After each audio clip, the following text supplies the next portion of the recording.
आगे हम बहुत इंपॉर्टेंट एग्जांपल्स पढ़ेंगे। ये तुम्हारा CH4 तो तुम बुक पे दे रखा है, ये तुम्हारा इंटेक्स क्वेश्चंस जो दे रखे हैं ना CO2 का और एसिड का, तुम देखोगे इसके साथ जो भी हमारा जो टॉपिक है उसके बाद कुछ क्वेश्चंस दे रखे होते हैं, उनको इंटेक्स क्वेश्चंस बोलते हैं। तो उनमें CO2 का और एसिड का दे रखे एग्जाम के हिसाब से बहुत ज्यादा इंपॉर्टेंट है, लगभग हर बार इन दोनों में से एक ना एक जरूर आ जाता है। तो सबसे पहले हम सिंपल जिसके बारे में पढ़ते हैं CH4। कोई नाम बता सकते हैं CH4 का क्या नाम है? मैथिन। बाकी बच्चे सब कुछ भूल गए क्या? मीथेन बोलते हैं इंग्लिश में, इसको ऐसे स्पेलिंग होती है मीथेन। तो ये किस तरह से सहसंयोजी आबंध बनाता है इसके बारे में हम पढ़ेंगे।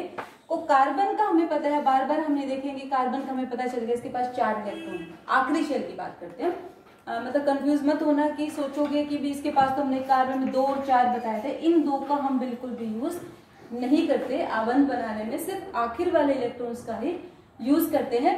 तो कार्बन के पास जो है 4 इलेक्ट्रॉन है, हम इनको इस तरह से दिखा सकते हैं 1 2 3 4, एक डॉट की फॉर्म में हम एक 4 इलेक्ट्रॉन्स को अलग अलग दिखा सकते हैं, ठीक है। और जो अब हमें क्या है, एक कार्बन है, हाइड्रोजन कितने हैं?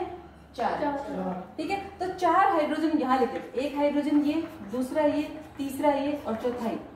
अब हाइड्रोजन के पास कितने इलेक्ट्रॉन होते हैं? एक। तो इस हाइड्रोजन का एक इलेक्ट्रॉन ये, इस हाइड्रोजन का ये, इसका ये, इसका ये।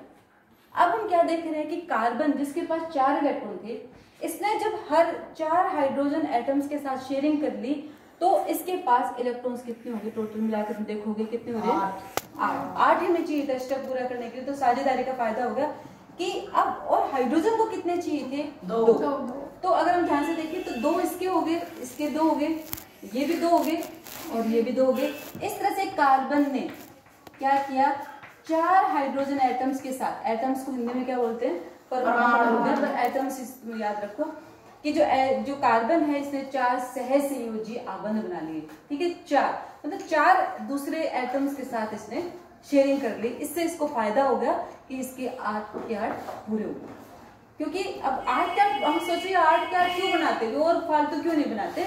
क्योंकि हम आगे तुम पढ़ोगे हमारी नोबल गैसेस होती हैं, तो जो स्टेबिलिटी होती है, मतलब कि बहुत ज्यादा स्थिर जो चीजें होती हैं, वो कौन सी होती है? जिनका अष्टक पूरा हो।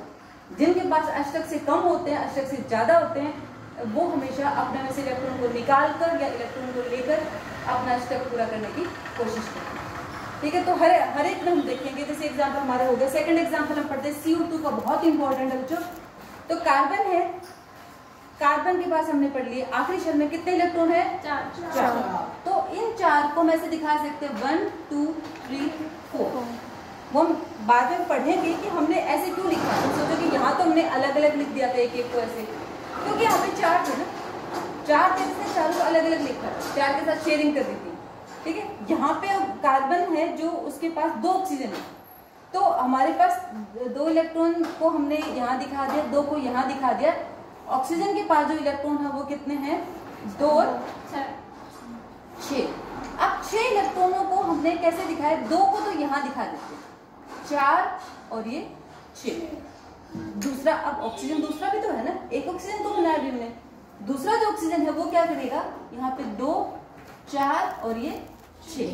इस तरह से अगर हम देखें कि जो कार्बन है, सबसे पहले इसका देखते हैं, इसके पास कितने इलेक्ट्रॉन्स होंगे इसके सराउंडिंग में? 8। अगर इस ऑक्सीजन के पास देखें तो कितना होगा इसके पास? 8। अगर यहाँ देखें तो इसके पास भी कितना हो गया? 8। यानी कि ऐसा स्ट्रक्चर हम बनाते हैं, इस तरह से हम लिखते हैं इलेक्ट्रॉन्स को, ताकि हर एक तत्व का अष्टक पूरा हो जाए। तत्व को इंग्लिश में क्या बोलते हैं? एलिमेंट। एलिमेंट का ऑक्टेट बोलते हैं इंग्लिश में, ऑक्टेट इनका कंप्लीट हो जाए।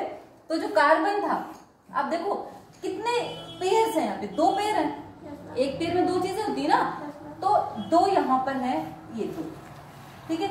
2 यहाँ पेयर है तो 2 पेयर यहाँ पे हो गए। और ऑक्सीजन के पास कितने होगी? ये इनको तुम दिखा सकते हो ऐसे, बड़ी क्लासेस में पढ़ोगे इनको लोन पेयर बोलते हैं, इनको बॉन्ड पेयर बोलते हैं। पर अभी तुम सिर्फ इतना कर लो कि जो CO2 का इस तरह से स्ट्रक्चर बनता है, स्ट्रेट लाइन में बनाने हैं, एक बीच में हमें कार्बन ही दिखाना है और साइड में ऑक्सीजन ही दिखाते हैं।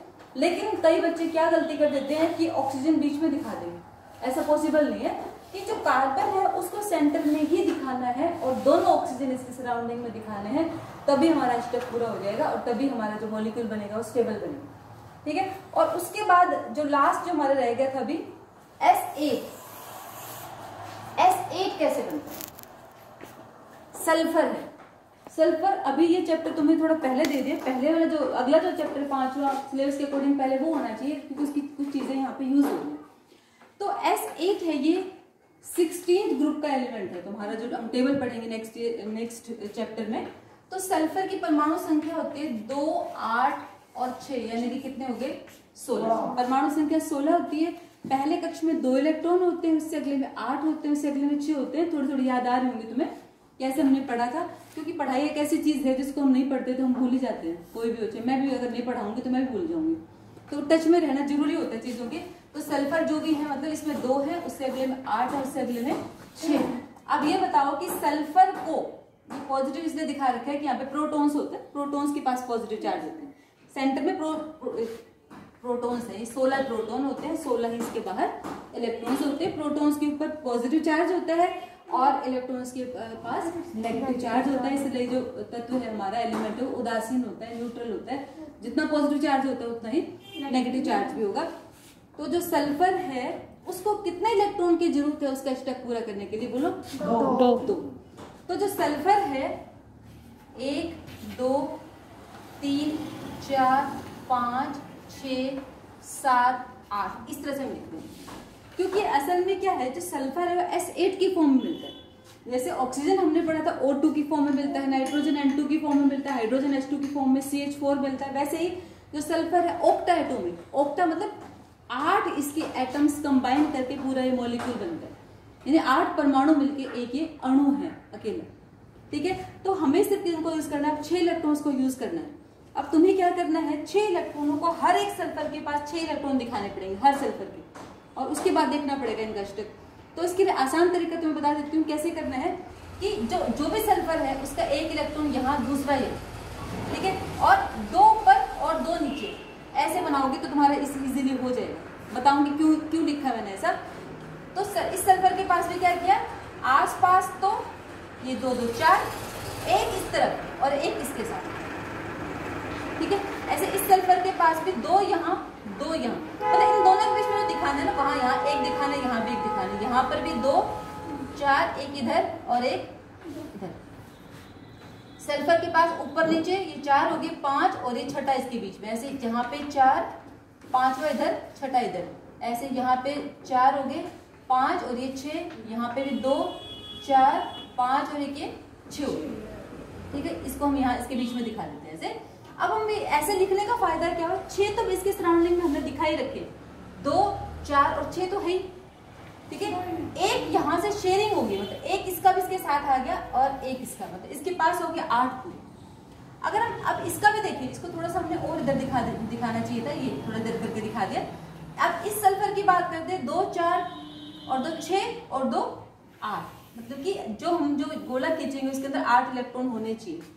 ऐसे इसके पास 2, 4, 6 और ये 8, ये 8, इस तरह से ये गोला खींच लिया हमने, 8 हो गए। इसके पास 2, 4, ये वाले 6 और ऊपर वाले 2, ऐसे जरूरी नहीं कि गोल बने, ये मतलब अष्टक पूरा होना चाहिए। 2, 4, ये इसके पास भी 8 हो गए कंप्लीट, और ऐसे ही इसके पास हम देखेंगे यहाँ पर भी इसके भी 8 पूरे हो गए, और ऊपर से इसको देखें तो 2,